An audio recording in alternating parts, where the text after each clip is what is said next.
'Tis I, your old pal King Chuck. I hope you're having a wonderful day.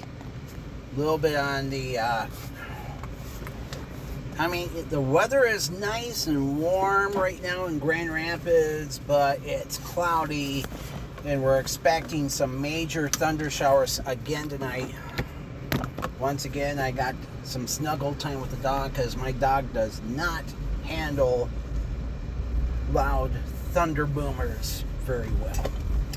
So I'm pretty sure that once she hears thunder, I think that's her personal theme song. You know that song, Fuck You Thunder, from Ted the movie?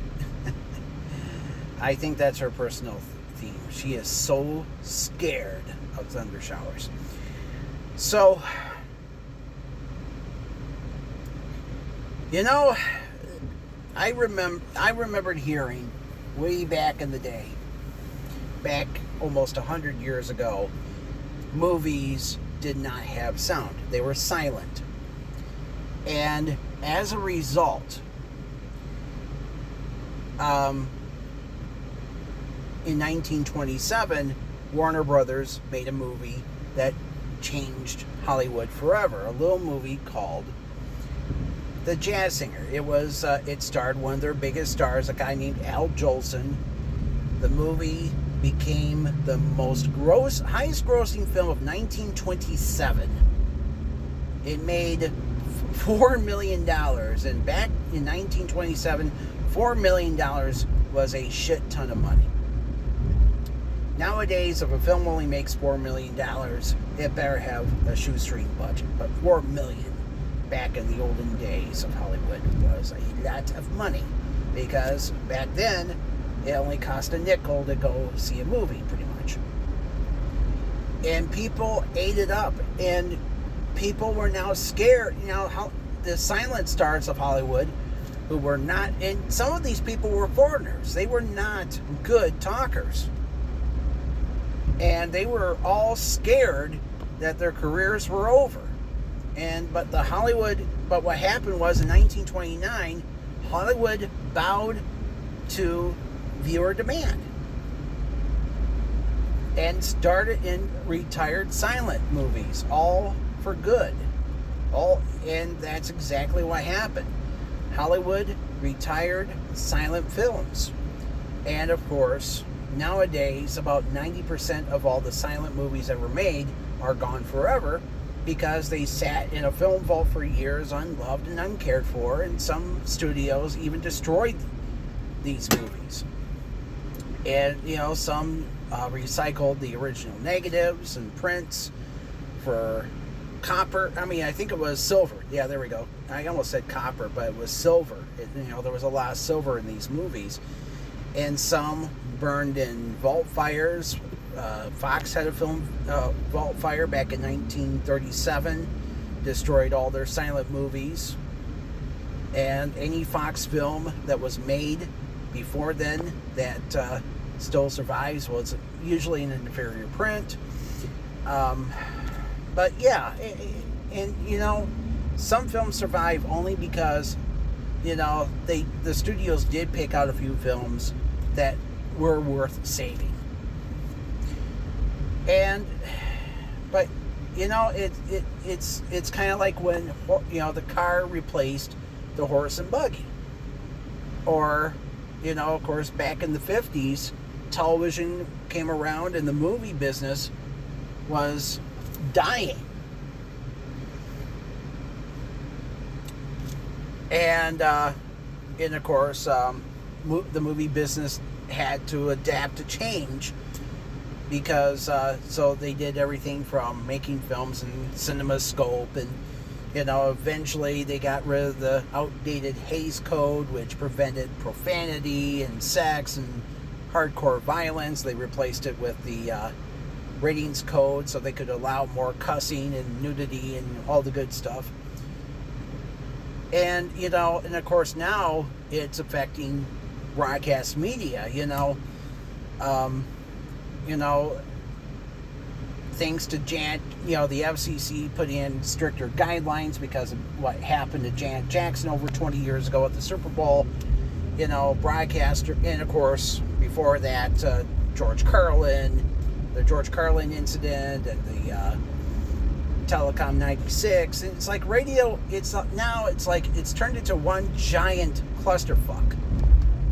The radio business, and it makes me proud. I have Sirius XM on both my phone and in my vehicle.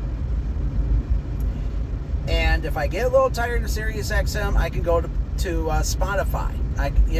Especially if I want to listen to a song that's, I want to listen to it right now.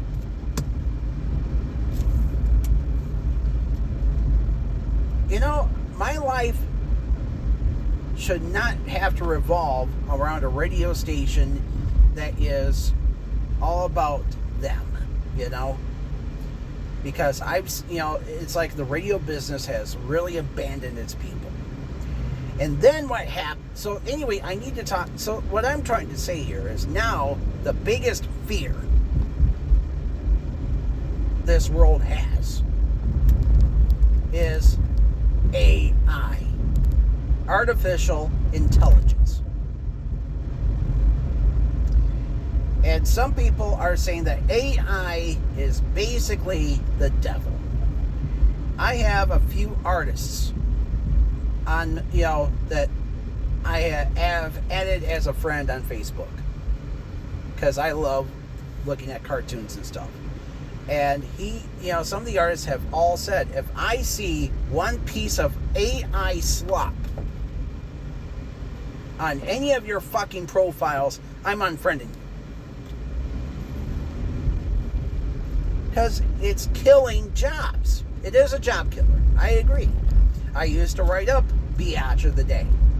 Now I've turned it into a podcast. And I'll admit, I use AI to do the summaries before I post the YouTube page where you can go to. And it does cut time for me. Although I do some light editing here and there. Some AI is good, and some of it is horrible. With a capital horrible.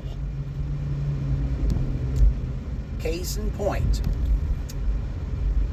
And the one person on this earth who has used AI for evil is none other than the President of the United States himself, Donald Trump. Donald Trump is using AI, artificial intelligence, for all the wrong reasons. And he proved it a few days ago when he posted that disgusting image of him deciding, of him as Jesus healing a sick person.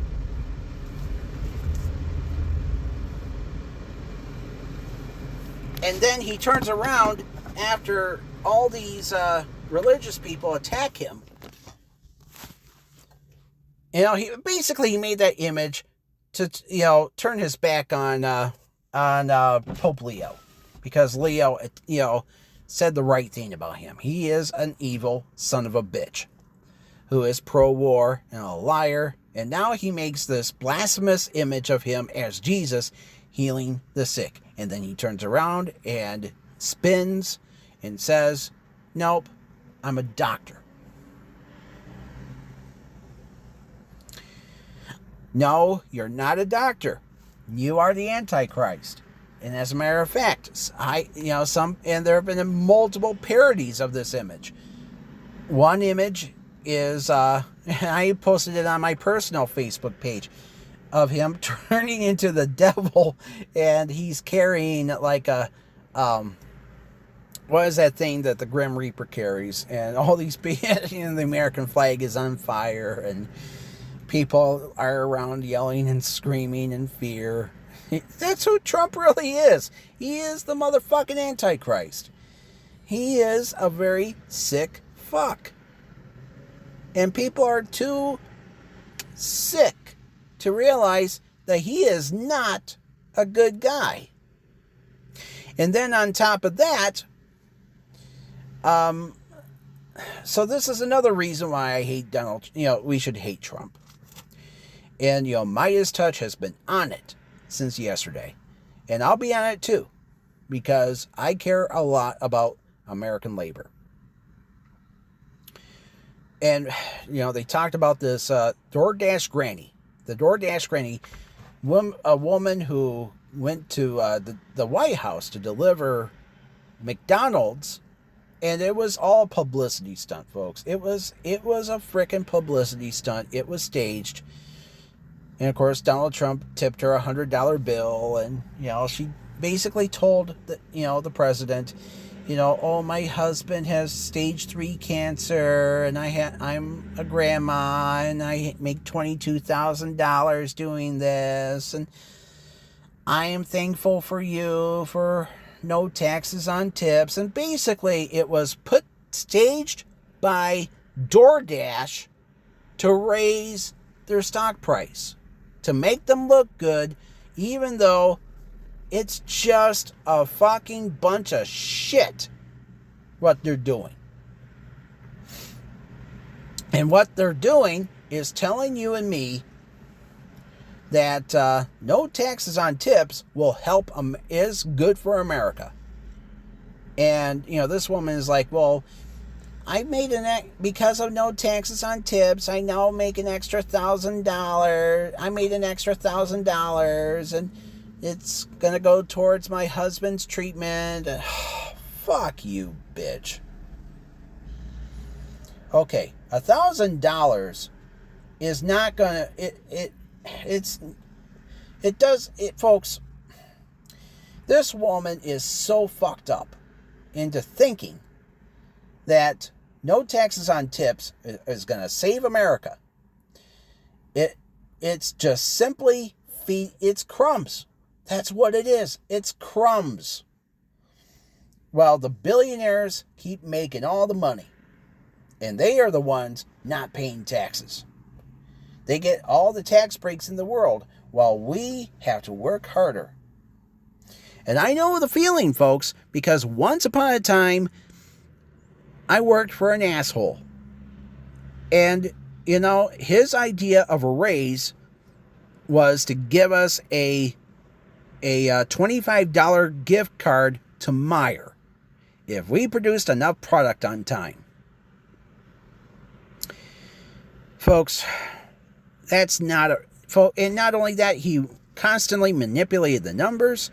He basically designed our business to, folks, our shop was very disgusting. It was a very, it was a tough, folks, under his aegis, under my ex-boss's aegis, it was a very pitiful place to work. It was a toxic workplace.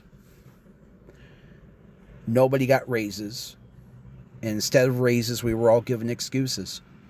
And, people who knew me all judged me and told me, oh, you live in a shitty apartment. Why can't you get a better place? It's because that's all I could afford. And I've looked for other jobs. I've sent out resume after resume after resume. And what was interesting to note was that, believe it or not, there was a place in Texas, fucking Texas, that tried to get me. I wanted to stay here in Michigan to be close to my family. And I know that, I had a cousin who lived in Texas. And he told me that, where he lived, people were nice. And I know Grand Rapids is kind of a cold shoulder type of town. Always has been, because of the Dutch assholes who live here, the Hollanders, who all love to suck on Donald's orange dick. Tiny orange little dick, little Cheeto dick,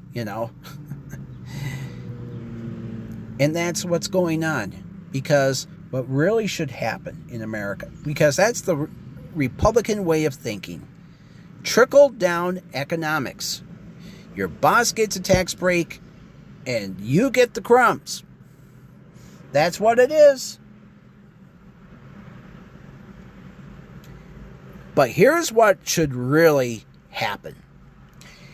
You see, folks, we should have stayed the course when FDR died, but we did not.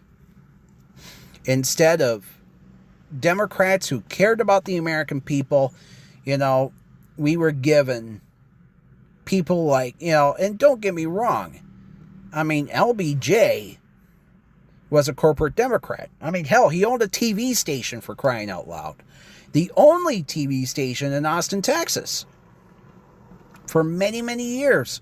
KTBC, Channel 7. His family owned it. And he was a multi-millionaire. I mean, granted, he did some good things. Especially, the civil rights movement. And he passed Medicare and Medicaid. But the war in Vietnam was his crutch. It was his poison. And he got fucked big time because of that. That's why the baby boomers all voted for Nixon. Nixon was the cool guy because of Lafayette. Suck it to me.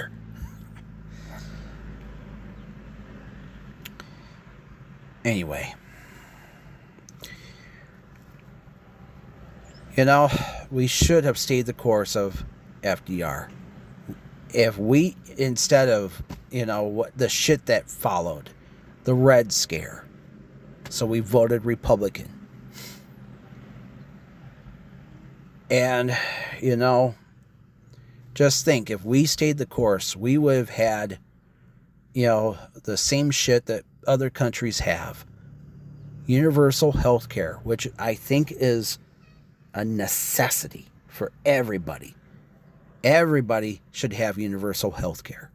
Instead of, and they should, we should have a mandatory $15 an hour minimum wage. Our minimum wage has not gone up, folks, since 2009. It's still $7.25 an hour. But now the Republican mentality is, well, if you don't make enough money after 40 hours of work, well, we're going to either put you on overtime, or maybe you can drive for DoorDash. And there's people who drive for DoorDash, and they're like, well, it sucks. And this woman, she's a grandmother. She's like, oh, I don't mind working for DoorDash as long as my husband, I make money to keep my husband alive. Folks, it breaks my heart when anybody who is of retirement age still has to work because, and not only that, you got all this Medicare Advantage bullshit in which corporate health care, they basically want you back. And they bribe you by it's like they did to my father when they gave him produce. Boxes and boxes of produce, and they even gave him like a health watch that measures his heart rate, and that's not how we should live, folks. What we should, it's like if we get a heart attack, we should be taken to the hospital. Let them do their job. Let the doctors do their job. And not have to worry about a goddamn thing. Ditto with cancer. The point is, folks, is that, it breaks my heart that all these Republicans, they're all Christians, and they live this pathetic life of, well, God loves me, but not you. Yeah, I know God said that the rich young man, was told it's easier for a camel to go through the eye of a needle than for a rich man to go to heaven. But, you got to look at your Bible. There's verses that support wealth. Because I listened to Dave Ramsey say that on the 700 Club. And the sad thing is, you look at Trump and you look at the type of Christianity he promotes. It's the type of shit you see all the time on TBN. All these wealthy preachers like Joel Osteen who fly on $70 million jet planes and drive around in a Bentley, and they get to live very comfortably because they lie to their viewers and say, if God told me that you owe me money. And it's gaslighting, plain and simple. And because of that, all I have to say is that I understand we now live in a gig economy. And, when my ex-boss was my boss, we didn't have the option. All this shit that was going wrong with me financially, it was before DoorDash, it was before Uber Eats and all that. And I'll be honest with you, I don't know if I ever want to turn my car into an Uber or a Lyft, because God only knows what type of person I'll be carrying. I mean, I read somewhere many years ago, like last year or so, there was a woman who I think she tried to sue Uber, I think it was, because the guy refused to take her because she weighed 400 pounds. And I'm like, yeah, I don't know if my car is designed to carry livestock. I don't want to take a chance. And then, you got the fact that sometimes, DoorDash will make you go into the questionable places in town, The point is, folks, and true story, I actually had a coworker who did the DoorDash thing for some time, because he needed the extra money. And what happened was he actually, so this is what he did. He delivered to a wealthy family like 10 boxes of Little Caesars pizza. And he also delivered just one Big Mac to somebody who lived in the projects. But one of these people tipped him. Guess who it was? It was the guy in the projects. And he tipped him $20 for a Big Mac.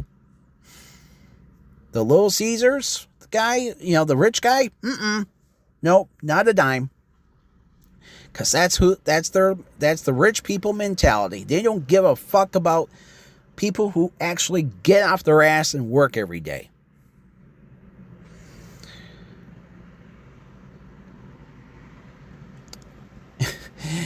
And then meanwhile, but going back to AI, people do use AI for good. Did you see this? This is too funny. So the Iranian government, I think it was the embassy in South Africa, they made a video, an AI-generated video of Donald Trump playing 80s synth pop. He's dressed up like he's from the 80s. And he's singing a song that goes, blockage. So, it's too funny, especially knowing that it's actually a parody of an old song from the 80s, about 40 years ago. There was a woman who recorded under the name, and I think she's still active today. I did, read a little bit of her Wikipedia profile. Her name is Desireless. And the song was called Voyage, Voyage. And, yeah, the song was a huge hit in Europe back in the 80s. And it did go to number 1 in a few countries. It went to number 2 in France. It went to number 3 in Quebec. And it was her only major hit. So, yeah. You know, yeah, it's like when I think of the word voyage, I think of Bon Voyage, Charlie Brown, and Don't Come Back. Yeah, maybe we should say Bon Voyage to Donald Trump pretty soon. But that magic number, 25. I'll say it once and I'll say it again. Vote for the most progressive person imaginable. Get this shit-eating piece of shit orange asshole out of my White House ASAP. Period. Full stop. Good day and good luck. It's going to storm later tonight here in Grand Rapids. So, take cover.